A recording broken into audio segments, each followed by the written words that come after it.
All right, let's begin. So, welcome back to the Edge Group podcast, the podcast that we really don't have to do, but we just don't have anything else to do on Sundays, and we have to drag other people into our madness. So here we are, episode 4 with the legendary Eric Bostrom. Hey crew, thanks for joining. It's great to be with old friends and new here. Nabil, obviously we go way back, and Gal, it's a pleasure to meet you. It's cool to join you on Sunday morning. You guys offered to buy me coffee, and I probably should have taken you up on it, but let's do the best we can. Okay, offer still stands.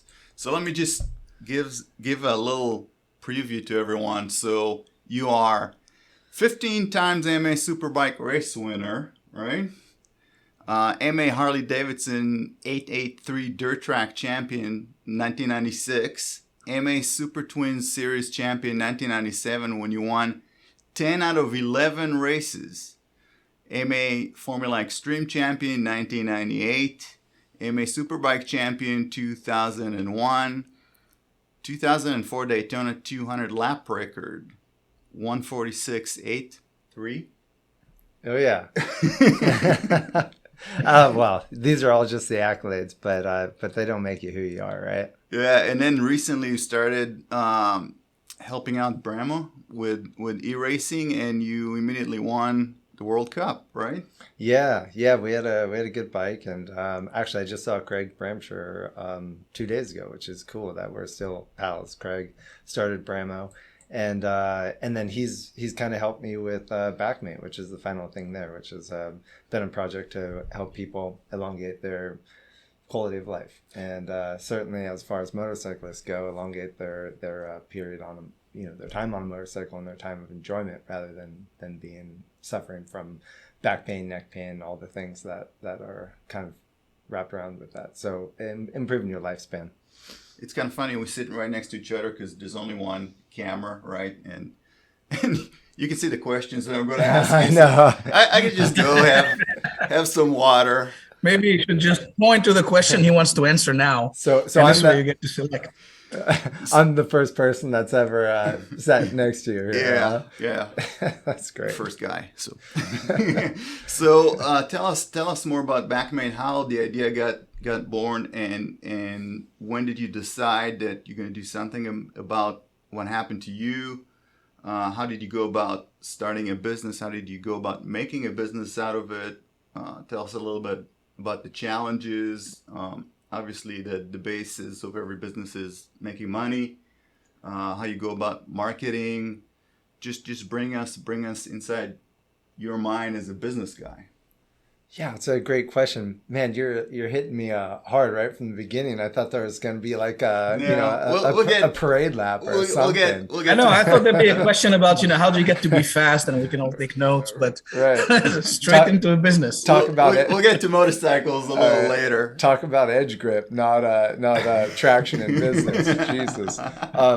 All right, so the Backmate thing really came out of a crash at Laguna Seca World Superbike in 2003, where I had fractured the vertebrae in my neck and compressed the vertebrae as well, C5 and C6, and then had a bunch of other injuries too. But all the other injuries were normal. They're the kind you heal from, right? Broken bones, torn ligaments, that kind of stuff.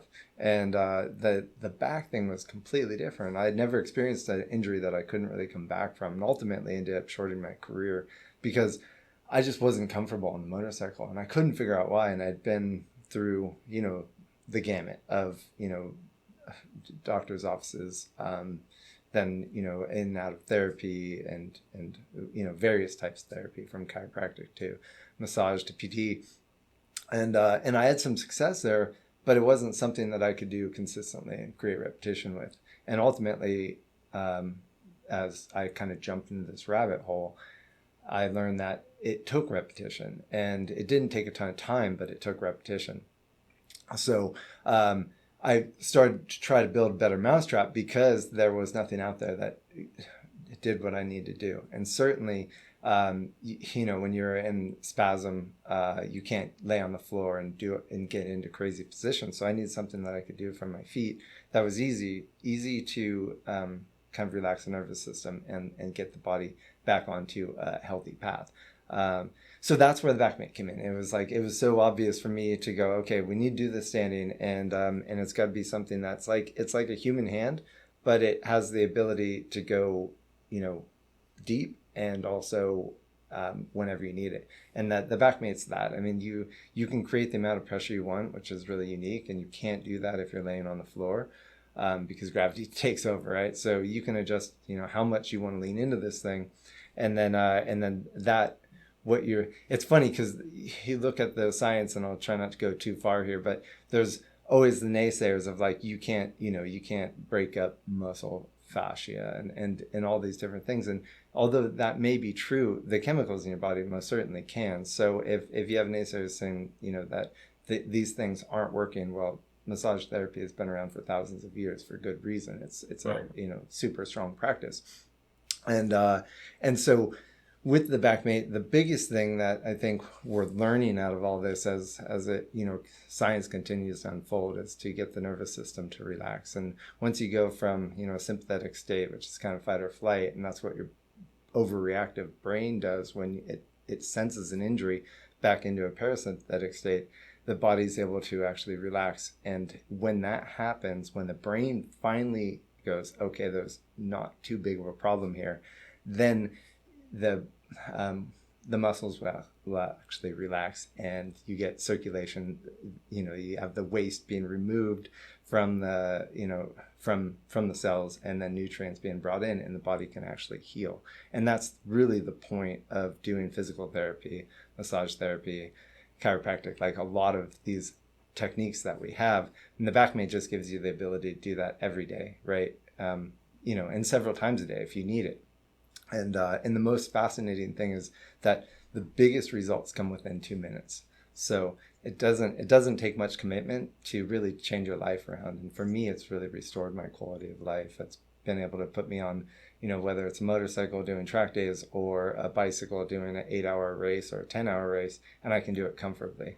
Whereas before, I could barely squeak through a 45 minute superbike race, and that ultimately shortened my career, which was sad, but true. I thought when you wanted to say it, I could barely win. Because you still managed to win.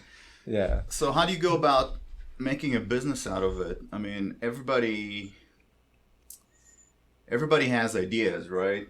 It's about the execution. So how do you go about sitting home going you know what, I can design this, I can patent it, I can sell it, I can help other people, and I can make some money out of it? How do you do that? Yeah, it's a great question, one that I haven't figured out. So if you have any insights, let me know. It really has been a passion project to help people. And, the price point is low enough where I think it's kind of a no-brainer, but it doesn't mean that you get people automatically out there going, okay, I see the value in this. So, there's the side of, I feel really happy that we've been able to help out thousands of people. But then there's the other side where it's we haven't figured out how to make this business work yet. There's some cool tools out there, like Kickstarter was a great example of, have this idea and how much traction it's going to get. So a platform like that certainly costs money to jump in on, but it's also proof of concept, right? And once we got, over 1,000 people to do the pre-sale on the Backmate, then it became pretty viable. So I think that's sort of when it's okay, this is real. We can actually do this and afford to do it. But getting that next step, and they always talk about that in Shark Tank, right? It's okay, big deal. You made a bunch of, you sold a bunch of units in Kickstarter. No one really makes money in Kickstarter. I don't think that happens anymore. I think it may have happened when the platform was early. But nowadays it's Kickstarter, if you can even break even, you're stoked. Ultimately it ends up costing people money. I mean, most people, and I would say 99%. And so then it's it's trying to figure out how to generate real sales, and the sharks are certainly right about that. I mean, it's a completely different world to try to get advertising on the, on different platforms, and try to get a place where you can actually get return on investment for advertising, because it's so easy to dump money and then it's gone. And tell me about it. Yeah, Google AdWords. Man. Oh man, right? Yeah, and you can lose $100,000 in a week. Yeah, and Instagram and Facebook, and there's all, and Pinterest, and there's all these different ways to do it, but it doesn't mean it's easy. So yeah, we have. I can happily say that we've helped thousands of people, but as far as business goes, we have not found our feet yet. Do you have plan to talk to insurance companies, going through doctors? Yeah, I've done some of that. It's a hard road. It's certainly worthwhile, but most of the time it's easiest to generate sales. In that, take that with a grain of salt, but easiest in traditional sales channels, and the insurance company route takes a lot more time and oftentimes a lot more investment too. Okay, so you have inbound marketing and outbound marketing, right? So you're looking into both basically. Yeah, exactly, and so all I can ask is anybody that's listening, please jump on mybackmate.com if you have any sort of shoulder pain, let's say shoulder tension, neck tension, back tension, anything. I say any sort of issues that are coming back again and again. Let's say a sore muscle that's bothering you, and just download the book that I wrote. It's just an easy, quick read on some methods to really heal the body, and it's right there on the site. So just grab the book, download it, and it'll take you through a journey. It'll take you a little bit through my journey, and I think it's a really powerful book. Good. And so back in neck tension, that's pretty much everybody sitting on a desk or at a computer today. Oh yeah, really. Yeah, just motorcycle racers, right? It's a massive market. I know. I could have used it when I injured my back. I had a lower back injury. I still do jiu-jitsu about 12 years ago, where I was a little too rough on an arm bar, and everything felt fine. Then I went home, put my head on the wall, watched some TV, and then 2 hours later I couldn't get up, right? And I was out for 6 months. Wow. And it took a lot of yoga, and it took a lot of exercises and gravity boots. My buddy hung me backwards, upside down at the gym on the Smith machine, and then twisted me, and it took a lot of sessions like that for me to actually just walk right. And it still bothers me once in a while when I do something that's, at the gym or in jiu-jitsu, it still bothers me, and I'm out for a month, right? Yeah, and that the nervous system has an amazing memory. But it's something that you need to continue to stay ahead of. And that is the name of the book that I wrote is Ahead of Back Pain. And it is truly that. I mean, that's the idea, which is you can either, it's kind of like riding a motorcycle, right? You can be behind the motorcycle and reactive, or you can be in charge and you can be ahead of it. And if we want to ride a motorcycle ahead of what's next, and as far as back pain goes, it's probably even more important. Yeah. And that implement can reach places. I mean, I sit at a desk a lot, and I have old injuries too, but the biggest pain is really neck and shoulders. And the way this is designed, I have it permanently attached to one of our doors here. And it's just the greatest thing, because you can walk by and give yourself like a quick 30-second rub, and all of a sudden you got a couple of tension points that's released, and you feel a lot better in a very simple way. I mean, this thing is so simple but so well designed that it reaches places. Like I do yoga, or start doing yoga. It's not the same thing. You can't fix that with yoga, unfortunately. Yeah, you really do need to. I mean, and yoga is such a great practice, and the breath work, all these important parts of that of the yoga practice really do help bring the body back into a parasympathetic state, where you can get the body into a healing state, as opposed to kind of prolonged injury state. So but to be able to actually have that communication with the brain to say, kind of the Obi-Wan Kenobi of there's nothing to see here. That's essentially what you're doing with the Backmate. You're able to get the brain to stop being overreactive towards injury that it perceives. Right. Great. So you're huge on homeopathic and, eating right. And, your whole Backmate philosophy inscribed itself in your life philosophy of eating correctly and exercising and prolonging your quality of life and your performance level. Talk to us a little bit about, that philosophy and what you do and what you advise people to do without, we don't need to give them the entire recipe, but Cool. we wish we had enough time for that.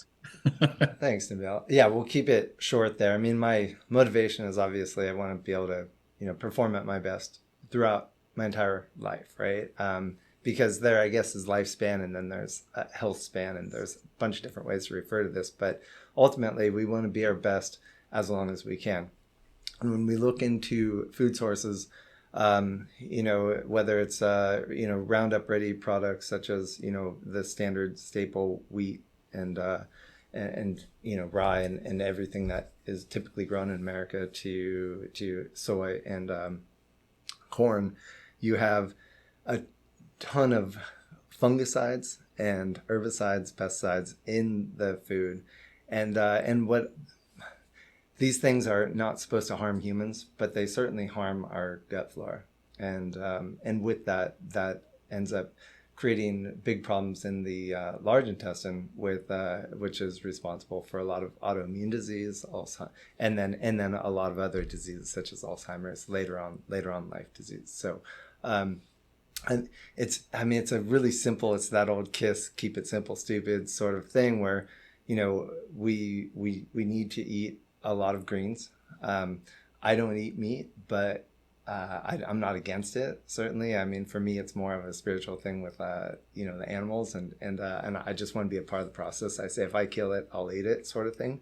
But I do think that, you want to limit your exposure to meats, mostly because of what it does, if you eat a lot of meat, there's too many omega-6s and especially in conventionally grown meat. Whereas if you have beef that's pasture raised, it's much higher in omega-3 and much more balanced profile. And of course, omega-6 is highly inflammatory. So we want to stay away from conventionally grown meats, which is interesting because we want to stay away from those conventionally grown vegetables, right? And grains that would be Roundup ready products and whatnot. So so it's sort of, although organic is certainly not perfect because the farm practices here in the U.S. are pretty backwards, it's probably the best thing we can do. And of course, we want to try to help grow that industry. The prices are coming down on organic. And then, we want to stay away from processed foods. And it's really just that simple. And then staying away from processed foods, you're really giving your gut flora a chance to hopefully rebuild and thrive.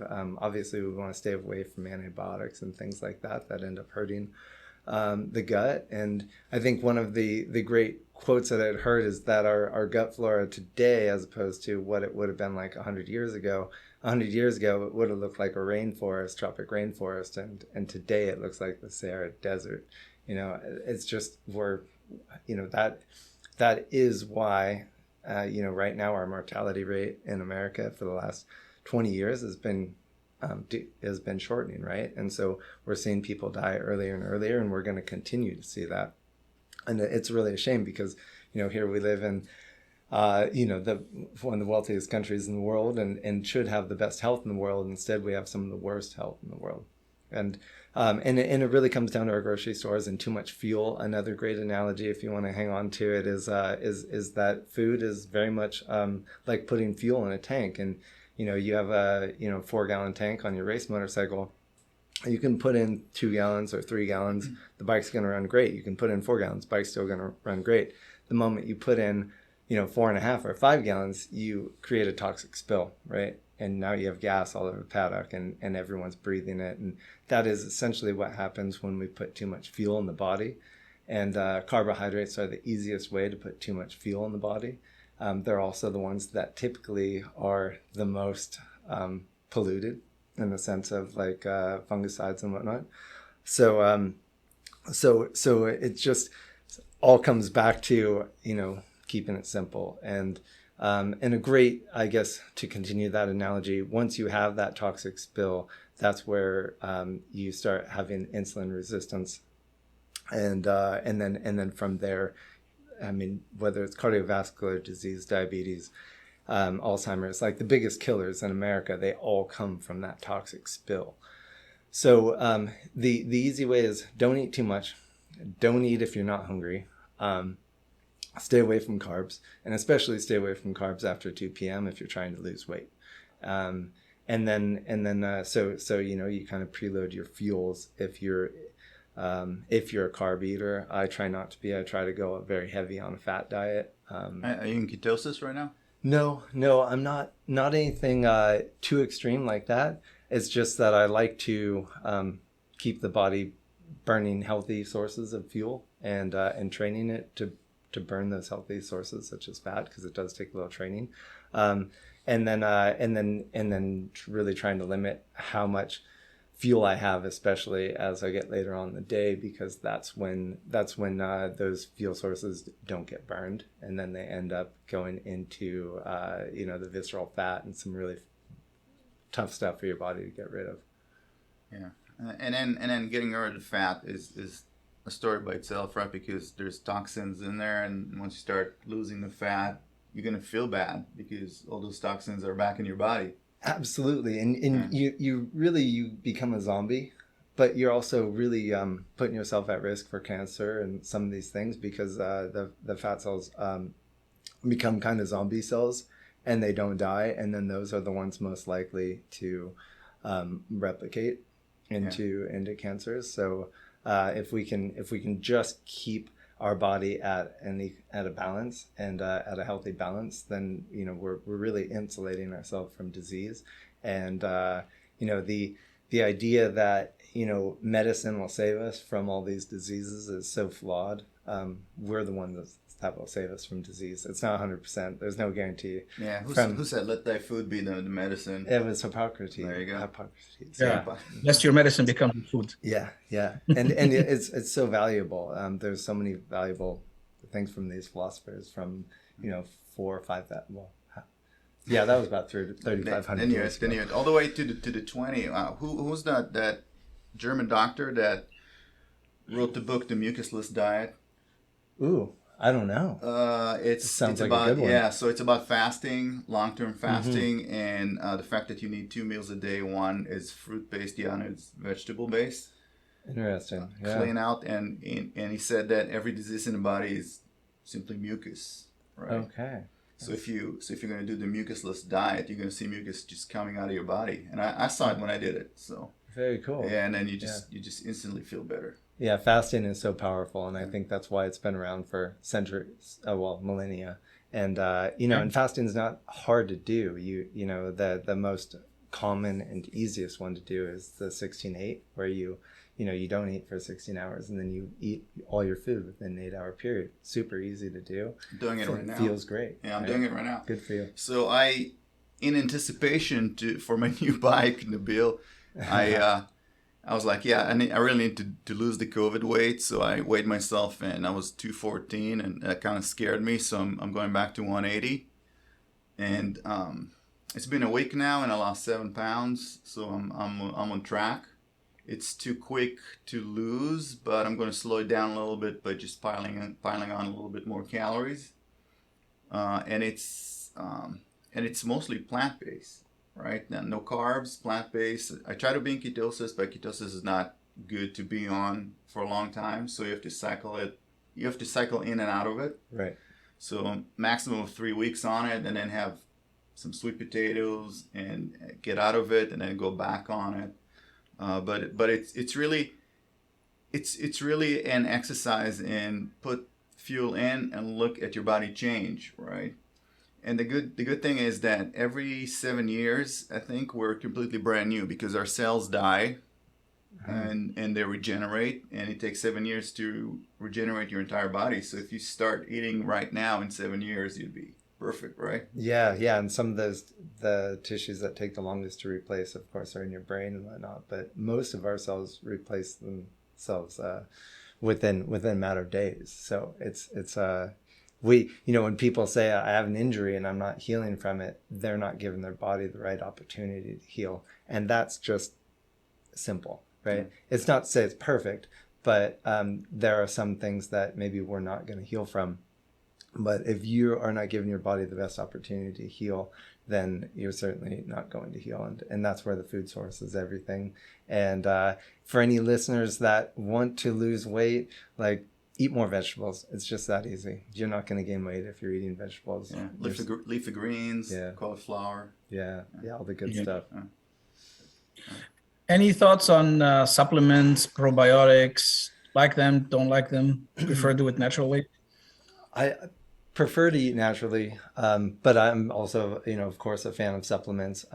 It's just it's difficult to have a big enough education for most people out there, and myself included, to really understand what to take. I mean, you can say right off the top, like, most Americans are deficient in vitamin D, and with that you need D3, K2, and then like magnesium and zinc, and those are just some, like, that's a really inexpensive supplement that most people are deficient on. And but then you can go all the way into, of course, probiotics, which can be, and prebiotics, which can be more expensive, and those are really important. Of course, I do believe they're best to be consumed in your food sources, whether it's those leafy greens and cruciferous vegetables. Do you take trace minerals? I do, especially if I'm working out a lot, and in the summertime when I'm sweating a lot. So, and I notice a huge benefit with those. And they're inexpensive again, so it's pretty cool. There's a brand out of Salt Lake called Trace Mineral, which is I think their product is Electra Stamina, and it's got some great stuff in there, like taurine, which is great for healing. And then the whole kind of mineral complex, and those ones, they're just, it's a local company, it's good product, and if you're, and it's not like you can take too much, right? If you take too much, you're going to end up getting a headache. Back it off a little bit. But if you're not taking these mineral supplements and you're thinking, I'm going to drink Gatorade, well, that's a big problem, because Gatorade has so much sugar in it. It's actually going to remove the water, the H2O from the cell, so that you can process the sugar in your stomach. And it is processed food at the end. It is, right. So you're much better doing it through a mineral tab, and then you're actually going to be able to pass, because it takes minerals to pass water through the cell wall. So you can't just drink water if you're on a really hot day on a workout, and you definitely can't just drink Gatorade. Gatorade's actually going to dehydrate you in that scenario. I mean, or I should say I shouldn't say Gatorade, but I should say most drinks have too much sugar to effectively hydrate you during a hot workout. And I saw some with sodium too, which is, I mean, sodium's okay because you're still in there. Yeah, sodium's, it's a good mineral to have, but it's better to have, a complex mineral, which would have like magnesium, calcium. Yeah. That bridging a little bit to our favorite topic here, and I know also your wife Janelle has a cycling school. You're an avid cycler. I think a lot of people that do track days and race wonder about what to eat, maybe the night before, the week before, during. What advice do you have for them? Or a big performance, like, your cycling bouts of 16,000 hours and 5 million miles back to the moon and back. It's important. I love that. It's important to know that all of our systems are different, and so we can get away with different things. And also, I think age has a big fact. It ends up being very important. When you're a kid, you can get away with murder, right? Yeah. And as we age, it starts getting more, narrower and narrower, and I think our bodies have a tougher and tougher time with carbohydrates. So, but that being said, I think right now we're seeing I remember, when I started watching the Tour de France, the youngest winner of the Tour was 27 or 28 years old. And I think it may have been like Le Mans or somebody like that. Now we're seeing, we're seeing children win this race, like basically, right? Like you have 21-year-olds winning the Tour de France. That never happened before. And I think it's because there is so much more information coming about with decent fuel sources in food. And so, it's making a big difference for the kids too. What I notice is clarity wise, eating, let's say a pasta dinner before a race, which was the traditional, like I'm going to carb load before a race, made me pretty foggy the next day. And especially if there was not, enough fats in that meal, and typically there's not. So as I honed this process over time, I realized that if I could have a green meal for dinner with a lot of fat, then I would be very clear the next day, and I never worried about. At some point, I got over that fear. I think we're so fear-based, fear of running out of protein, fear of running out of carbohydrates, and it's really BS because it's easy to get fuel, especially for a sprint sport like motorcycle racing. It's tougher in bicycle racing, but it's not like you can just, step up and reload the machine with this huge amount of fuel. So for motorcycle racing in particular, I would say, keep fueling during the day with, a decent breakfast. And my breakfast of choice is kind of a green-based smoothie that'll put some low sugar granola on top. And so it's essentially very little fruit. It's usually like avocado.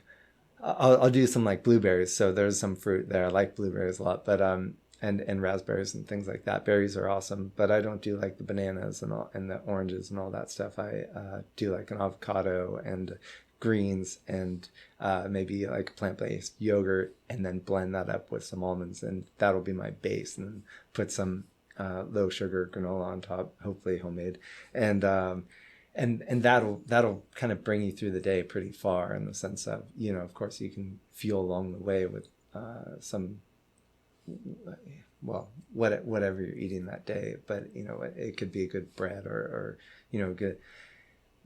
a good energy bar, whatever. But the important part is that when you get towards the end of the day, don't carb load, because that's sort of been, at least for my body, it's been a week, or it's led me down the wrong path.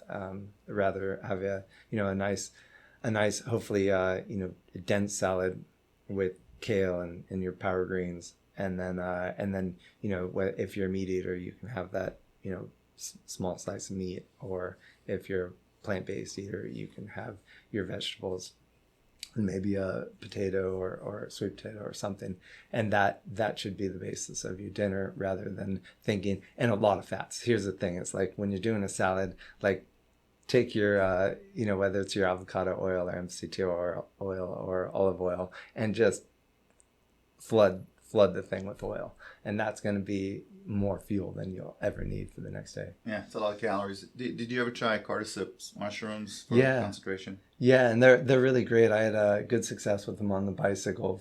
It seemed like, especially at altitude, it helped me. I think altitude has never been a place where I've been really comfortable, and I've noticed that cordyceps have helped me. And also, they're the beetroot extract, because of the nitrate and help of oxygen uptake.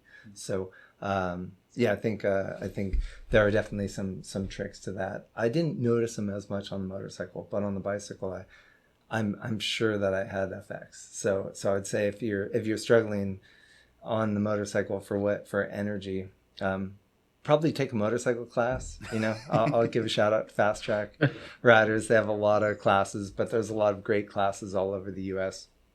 And on the motorcycle, you can.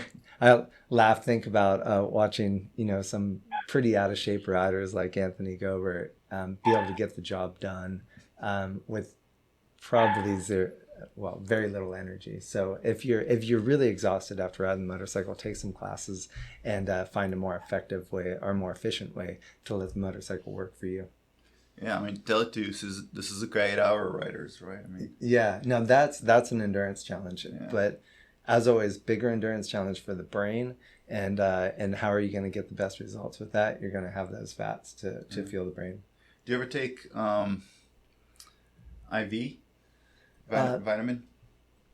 No. IV vitamins? You never took them? No. Okay. All right. We'll talk later. Okay. Cool. They helped you, Nabil, right? Get over the flu? They did. When I went through the COVID, I think as soon as we suspected we had it, we just went and got like a cocktail of vitamins. And because it's straight in the blood, it doesn't have to permeate, from the stomach into the blood, that you don't lose as many. So you get a really nice vitamin load. And, didn't feel great that weekend, but I didn't get seriously sick either. So I think it did help and shorten the recovery time. Cool. I have a funny story about that. So this was back in 2009, and I'd never done a triathlon of any sort before. And so we signed up for the one here in Vegas, which at the time was the hardest one in the world. And had a pretty good go on the thing, ended up finishing 5th overall. And maybe it's just, pure ignorance because I'd never done the event, but I would have finished a little bit better, but I'd taken too many electrolytes. Well, actually, I had made the mistake of kind of eating too much the day before and ended up pissing out all my, really all my water. And so I struggled on the bike and then ended up taking too many electrolytes and ended up in the toilet a bunch of times on the run because I had the runs. Which was like the American Pie episode of running to the bathroom. But it still went pretty well. And then after the race, some friends there, and I was chatting with them, and then they left, and somebody just grabbed my shoulders and guided me into the medical tent. Thank God, right? Too much magnesium, right? Right. I mean, I think I was going off I was bonking after the end of the high of the event.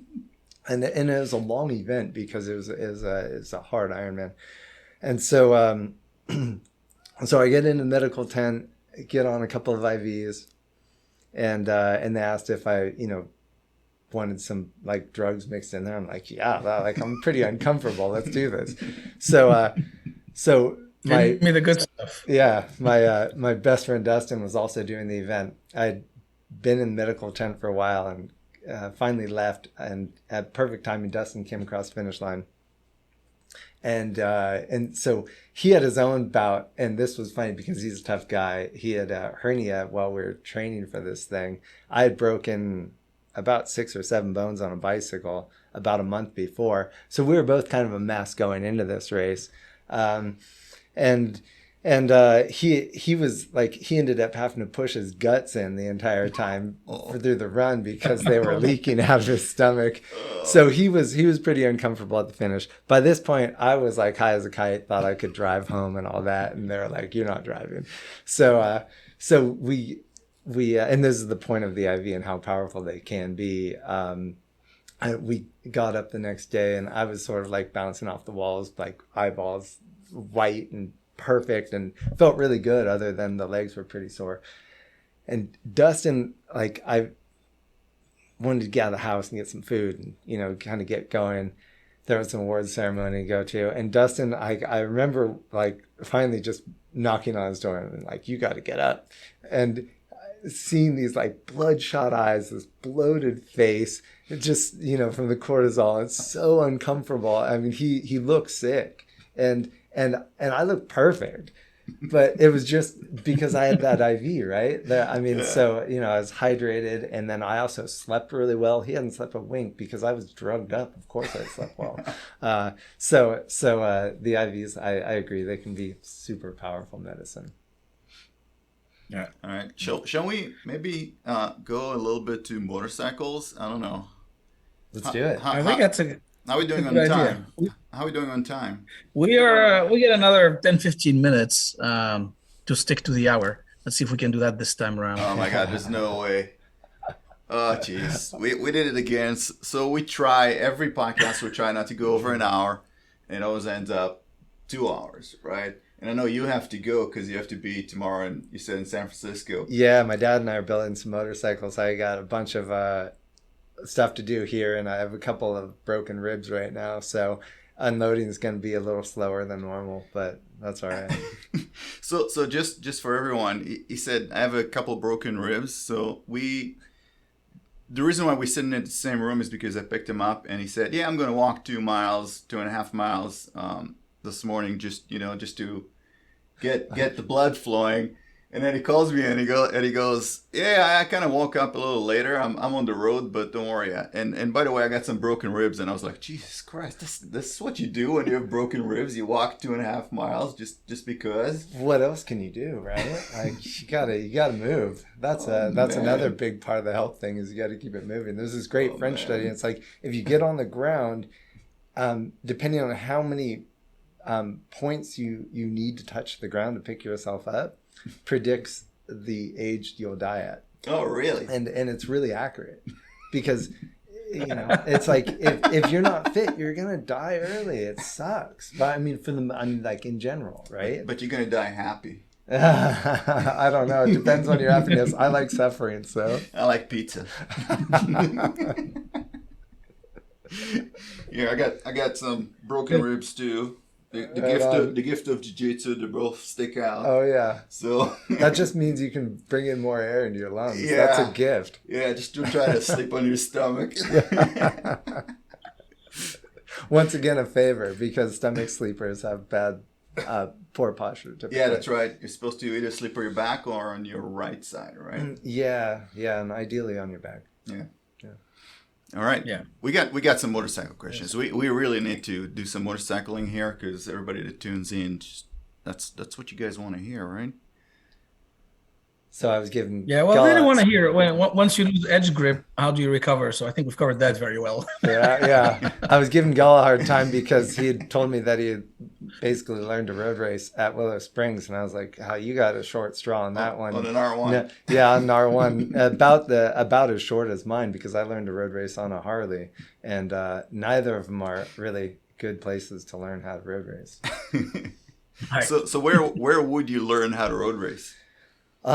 Probably on a 600 or smaller machine and on a track that has a lot of turns. In Southern California that might be like a Buttonwillow or Fontana or Thunderhill in Northern California, Sonoma.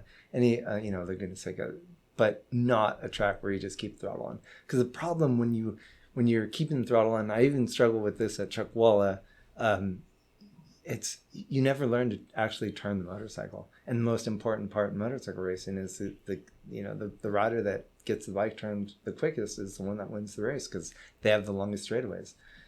So it is a big disadvantage to be a Willow Springs rider, and I think that's why we saw so many great Willow Springs specialists not be able to really deliver on a national level. Because they just weren't able to pick up the skills they needed on that racetrack.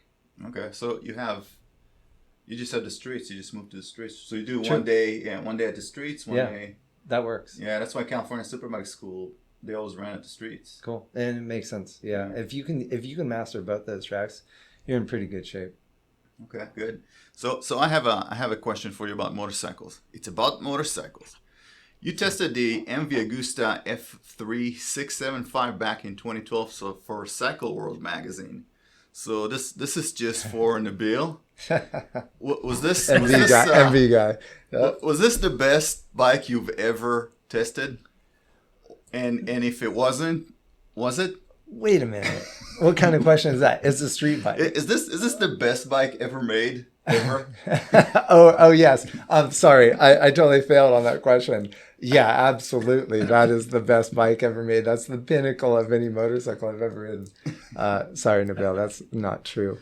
But it was a great motorcycle. And here's the funny thing about this. When you go to test a motorcycle, the manufacturers, especially the European manufacturers, they're so cagey, and they they polish these bikes. These are really not street bikes in the sense that, like, I think they even might have souped up engines. I'm not sure, but they definitely tune the suspension and retune the suspension and make the bike dialed for that racetrack. They're little sneaky pasta eaters, aren't Yeah, they? They yeah. do it with every bike. Right. And I remember going to Jerez maybe a little later on and doing this BMW HP4 intro.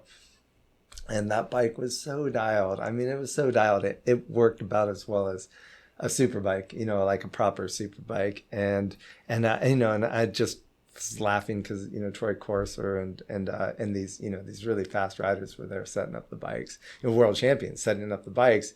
And I was like, this isn't really a good indicator of what this bike is capable of. But that being said, the bikes were killer. And that MV was awesome. I really had a good time. Tested it at Paul Ricard, which I hadn't ridden there at that track since 99, doing a 24-hour endurance race, and part of one of the 24-hour endurance world championship races, and ended up burning an RC45 down to the ground in the turn at the end of the back straight, which is a pretty fast turn. But that was just in qualifying. The team actually drove to Germany overnight, got another RC45, and somehow got the bike working for the next day. And we would have won that race, but we had another crash during the race. But that was a teammate, not my fault. Wow. So there you go. RC45 that bike is so beautiful. Yeah, it was a kind of an electric bike before its time, because the motor was just so seamless.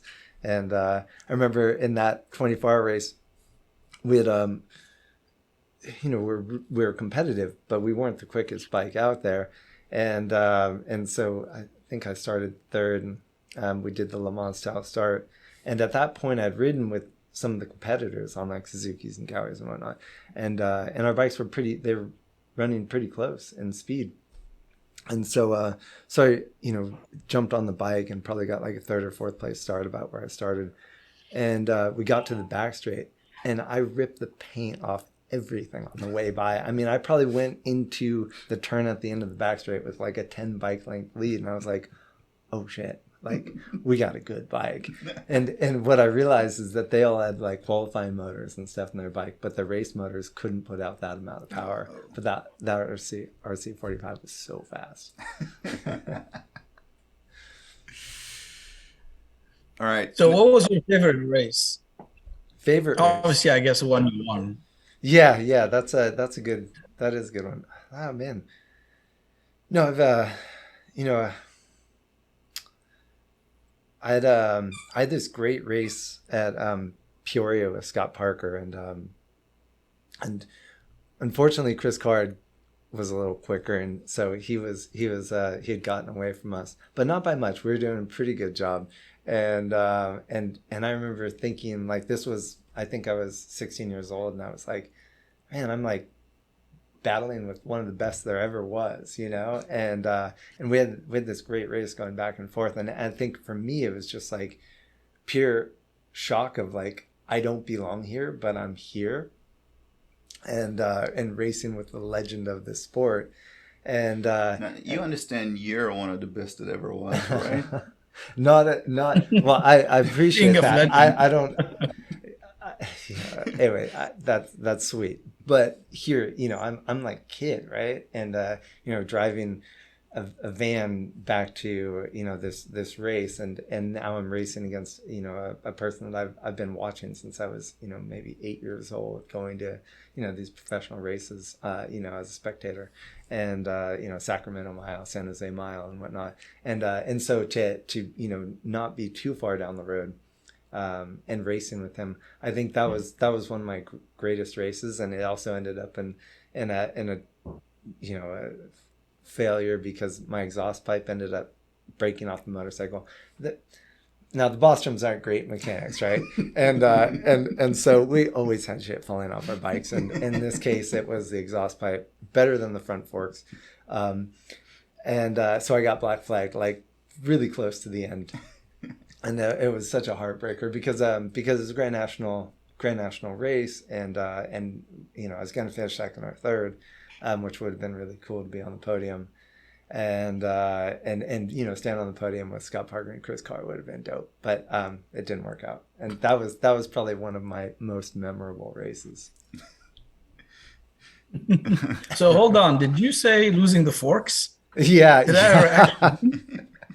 It I remember so this was back a few years sooner, maybe, you know, 93. We had went out to Sturgis to do some flat tracks out there, and they wouldn't let me start the race because I didn't have an axle. I didn't have a nut on the axle, and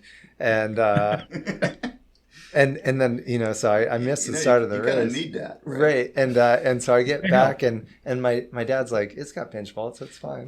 And so I didn't actually lose the forks. I never lost the forks, thank goodness. But my dad has lived through all that stuff, like exploding wheels at Ascot and like tumbling, and because the old bikes were, of course, pretty gnarly. But I never actually lost any forks. So.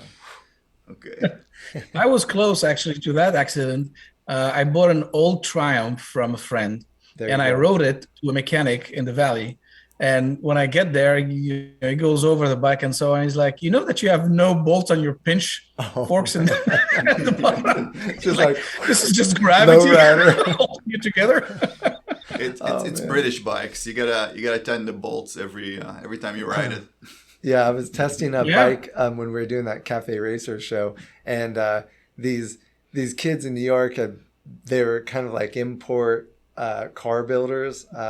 You know, the sort of like, you know, Fast and Furious kind of cars, and they had built a motorcycle, and this old Honda was sick. It looked so cool, but they didn't put a spacer between the wheel bearings and the front axle, you know, and the front wheel, and I probably rode the thing a mile, and the first time I got going, like, and of course I was wearing like jeans and basically very little protective gear. I had a leather jacket on, open face helmet.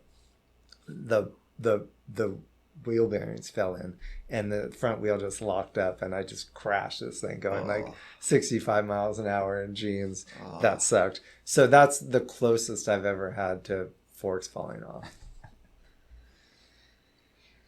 All right, that must have hurt. We got 8 minutes. That hurt my feelings. We got 8 minutes. I don't think we're going to go through all those questions in 8 minutes.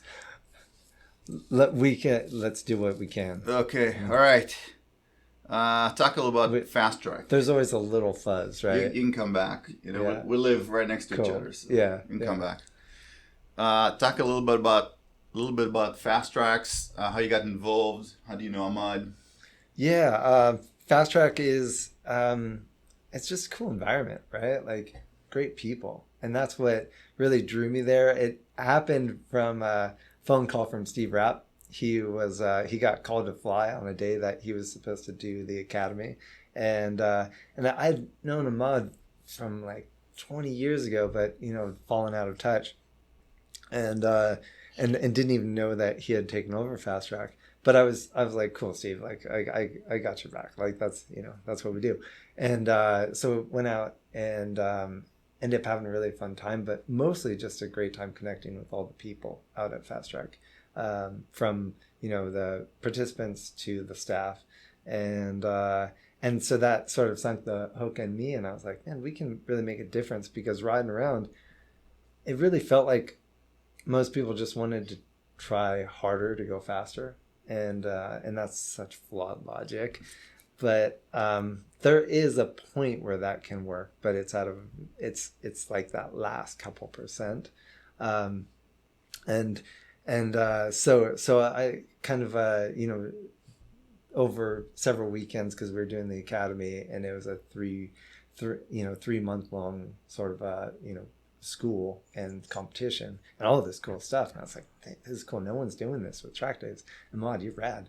And of course, Nabil is there. And so we were kind of talking about, like, what can we do to really help the riders grow? And I think we've seen that when I go to the Fast Track events. When I think back from, like, you know, that was about 2015 to, you know, going there now, I just see so many better examples. And then it's shown on the time charts too, because, you know, there's so many riders that have advanced from the intermediate level to the expert level, or the beginner level to the intermediate level, and so the amount of riders riding in the faster groups is like the biggest chunk of riders there, where that wasn't the case in the past. So I think we've moved the needle, and I like to think that it's because there's better examples to follow now, because some people are actually, rather than trying harder, they're actually riding smarter, and so that's been a real gift. And whether it's true or not, I like to think that we made a difference. You subscribe to slow is smooth and smooth is fast. You got to know what you're asking, and most people really don't know. They don't know what they're asking, right? And so then they end up, crashing the bike, and they think that's a speed limit. And I always make this point, which is, if you're riding right and you're trail braking and creating grip, you can create grip by, of course, increasing the size of the contact patch on the tire and loading and getting the chassis geometry correct. Then, in a rider going 60 miles an hour can crash because they are 1% throttle leaning in. They have no contact patch. They have no chassis geometry working for them. They crash going 60, but another rider can be going 80 miles an hour and be totally comfortable. So the rider that crashes, what happens when you crash? Your confidence goes down, falls, right? What happens when you don't crash? Your confidence grows. So if you can teach the rider to feel the grip and understand how you make grip and how you give away grip, and there's opportunities all the time to make grip or give away grip, and there's times when you want to give away grip. Most of the time you want to make grip, right? And then once you get that feel while you're making grip, it's like you can walk on water, and that's what we see on television. I mean, these riders are like walking on water. Yeah, and it's a rad feeling. All right. So that's what we keep telling people, right? Get some coaching. Don't buy that $3,000 exhaust, but put it in a couple of coaching sessions, and you'll enjoy your bike so much more. Are you still coaching now that you live up north, or what's the? Just sporadically, kind of flying in and doing a little bit here and there, but I'll get more into it with time. Life sort of has its ebbs and flows. But I think the fabric is set, and I think that you go out to a track day at Fast Track, for example, and you're going to see a lot of people riding correctly, and that's we're only as good as people who ride around. So I think it's starting to become part of the fabric. Yeah. But the coaching thing, Nabil, you nailed it, which is, don't waste your money on. Of course, a bike needs suspension, right? Like, it needs to be set up, but you can ride fast on a stock bike these days. You couldn't do that on older, 2007 machine. But nowadays you can ride fast on a stock bike. You just need to have the suspension close, and you need to have decent tires. But that's really it. Everything else is, decent tires, suspension within the ballpark, and then you don't need to do anything else. Yeah, some good brake pads. Yeah, sure. Yeah. There you go. Yeah, probably steel lines. Yeah. I'm oversimplifying this, but the point is you can go fast on a stock motorcycle. You can do fast lap times on a stock motorcycle if you know what you're doing, and you can't. You could give, of course, the opposite, right? A rider that doesn't know what they're doing, the best bike in the world, and they can't hit their ass with both hands. Yep. So who's your favorite to win in MotoGP? Or I should say, let's ask the question two ways. Who's your favorite to win, but also whose riding style do you like most and why? I'm to answer quickly, Nabil, I'm always one for, the underdog, and it's cool to see the riders on, a team that is not established come forward, because that's sort of like, typically they're overriding the bike, and those are the riders I'm rooting for. I don't know the exact lineup for the season, but I'll be tuned in once it comes. So I don't really have a great answer, but I'm looking forward to getting the energy start of the season again. Yeah, sounds exciting. Ducati just beat the speed record with Zarco. I think the fastest speed trap ever. Wow. 335 kilometers an hour, 340. They're using their lowering device now in the turns, not just at the start. Wow. And Suzuki's complaining. By the way, Suzuki's complaining, Gal, because apparently they can't go fast. Look, I ride a Suzuki, but I'm not a Suzuki guy, right? I'll get whatever. Come on, look at the color of your shirt. You're clearly a Suzuki Oh, right. guy. That's a little lemon color. That is Lululemon. This is Lululemon. Yeah, his girlfriend picked that up for him. Oh, Nice, okay, nice. all right. That's where we're going. Okay, I was not aware. All right, really, let's put a pin on it, right? And come back maybe with part 2 once you have more time, Yeah. once you're settled in town, Yeah, we can do that. and I'll show you all the good spots for vegan food. Show me the good lines around the the racetrack. good lines. Thanks. Yeah, I appreciate that. the good Kyle. lines around the strip. Yeah. Yeah, no, let's knock off. We only got a couple more questions here, so if we want to, All right, get through them, let's I'm do it. down. All right, you can read them. No, you. You're, I you're should a read host. them. Okay, you piloted a ZX7RR for a long time and single-handedly boosted sales for the model. Do you think it's time for them to make a comeback on the new 700 class, 750 class, whatever they call it now, V2 class, Super Sport class? I think yes, in the sense that it's the most rideable platform. I think a 1000cc motorcycle is just too much for pretty much almost any street riding scenario. I would say not for most, but for almost all street riding scenarios, it's just more motorcycle than you need. And the 750 is just a really forgiving platform.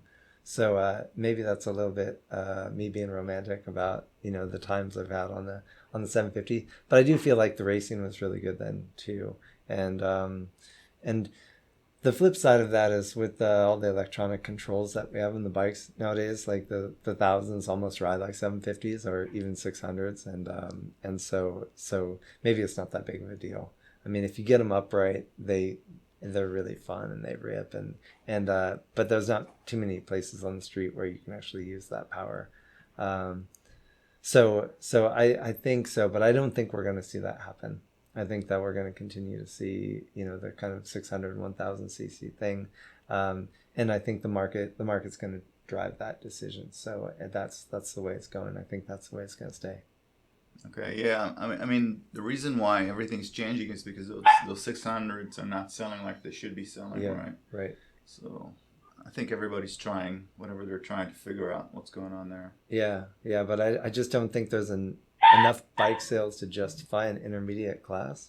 And Nabil's got a really cute new puppy. So And Nabil, show us the puppy. The puppy's in the kitchen trying to beg for some food. We hear him.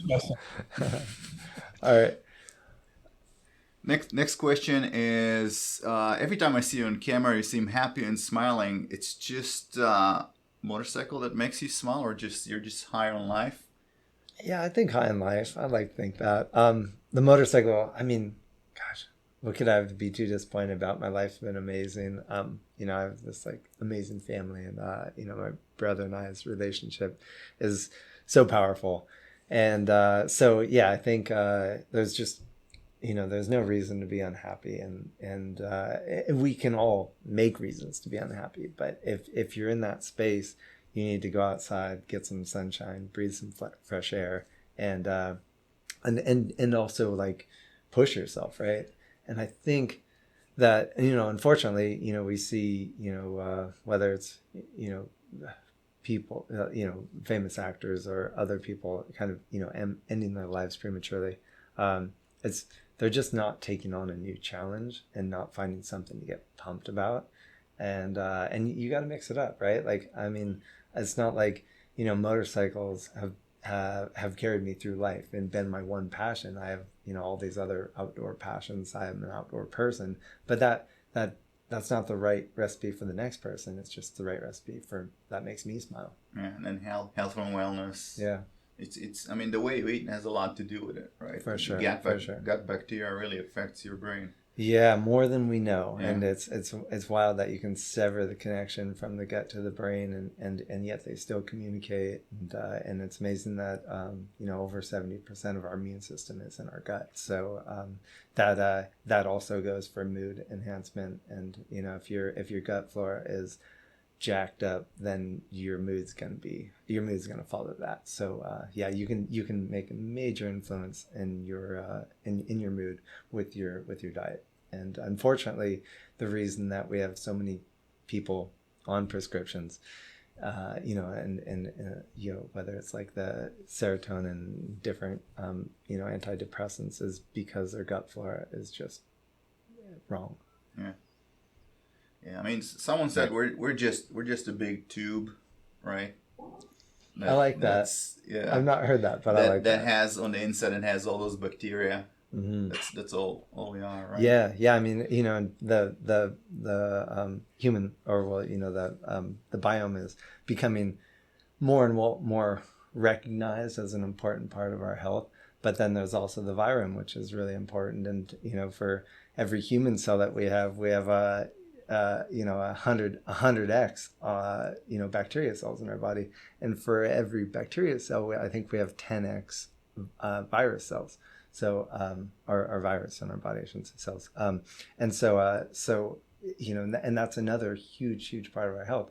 We can't live without virus. We can't live without bacteria, and it's so important that we understand that and go, okay, these are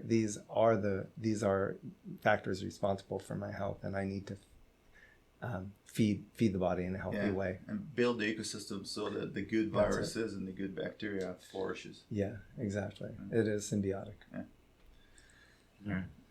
Next question. The Boss Brothers Sturgis ride. Tell us about that. Sturgis, we're not, isn't Sturgis Harleys, and but your background is Harleys. Yeah, it is, and maybe that's what tied us in. And we went to Sturgis as kids and raced, and that was a really funny thing to be exposed to, right? Like you're 13 years old and you're seeing these like fat asses hanging out at chaps, and you're like, that's just wrong on every level, right? But it was the city really wanted to kind of change the demographic, and we wanted to help. So we kind of added a sport bike end to the Sturgis Rally. It wasn't very sticky, but we did have some good times there, and like Ricky Carmichael and a bunch of the dirt bike crowd came up, Mickey Diamond. There were some supermoto races, so it was cool. It did add a lot to the show, but ultimately, that is just like your pure Midwest, like we ride cruisers and so yeah, it was challenging. Had its challenges. You gonna come back on a Harley? No, not on a Harley. Are you competitive with your brother? Yeah, but not as competitive as Ben is with me. In the sense that, like, I've always been the type of rider that I like to race the track and have like the joy of like riding and racing. And I can remember being a kid and saying like, let's go ride this track, and Ben would be like, why? And like, just for the joy of like riding, it's like, it's not why I ride. Like I ride to beat you. And I, a great, like he would be furious once. And that was like when there was he was older and so he was quicker.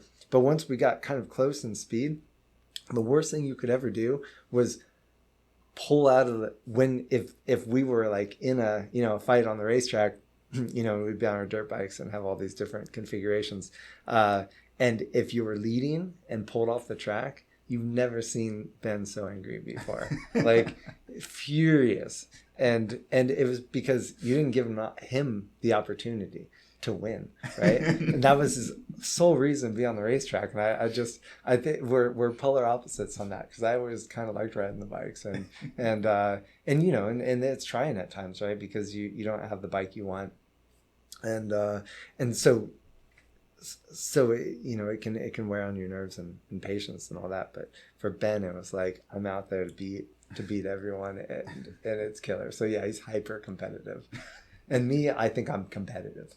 Okay. I think it kind of rubbed off on you when you were racing other people, right? And you were like, yeah, I'm not losing to this guy. And Oh, sure. You learned a lot from him. Yeah, no, you want to beat everyone, and but not. I've never had that hyper competitive drive that he has, and some of the other competitors I raced against. Okay, let's see. Next question. Okay, I'm not going to ask this one, but the last one is, what is your favorite ice cream? And I imagine it's something with coconut, right? And it without any sugar, and it probably should be. I love plant-based ice creams, but I'm not like ultimately that strict, and so there's a place in Bend, Oregon called Bonta, and their ice cream is killer. But the best ice cream in the world is certainly in Italy, probably. The gelato stands that are just everywhere, and pistachio is my favorite, but it's got to be like really proper pistachio, and then that's the one. Pistachio gelato for sure. Pistachio gelato in Italy. Yeah, and that's cream based, and it's not perfect. So you can try the Venetian right here. Right down the street, the Venetian, they have a little court, and they have a little gelato cart in there that has pistachio. Nice. Okay. So cool. there you go. We'll check it out. Thanks for the tips, Gal. It's not Italy, but it's kind of close.